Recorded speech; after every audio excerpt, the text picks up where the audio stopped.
Alright, I changed shirts. I don't give a shit about looking professional. Oh, well now this isn't gonna hit the algorithm. I'll censor it.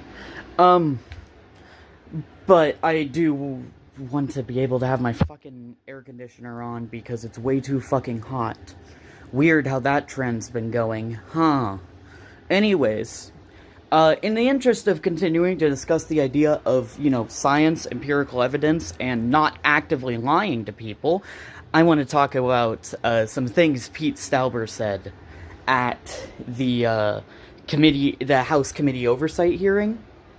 One of the many hearings they've had, but in particular recent ones regarding protests in LA, because there's some pretty important things to keep in mind. I say, as someone who has lived on the West Coast and has moved out to the Midwest, because there's a massively different culture, and pretending otherwise is insane. Now, for those who aren't aware, Pete Stauber, according to his own words, was a police officer in Minnesota. I didn't know that before he told me. He could be lying through his teeth. Never trust anyone. Be a skeptic. That's fine. But let's assume he's telling the truth. Okay, well, this doesn't work to justify the pictures he's trying to pull out. A police station burning down could be a false flag attack. This is just openly trusting the government just as much as before. Why the hell are we doing this?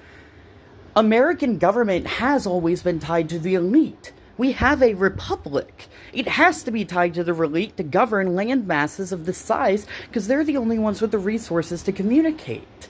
Government is supposed to level the playing field with them. So, more notably than that, though, that means that police look a lot different in those towns. One is influenced by the rule of law because with so many people, it's the only way to bring them all to equality in a complex system. The other one has to make judgment calls because they don't have the resources to do what they need. So, I don't want to hear shit about stolen valor or something like that over someone getting pissed off and protesting. If they've been incarcerated, they've served their due process, they're going to prison, you can figure that shit out, they'll have their day in court. The problem is Trump hasn't been giving people due process. No kings. That goes all the way back to habeas corpus.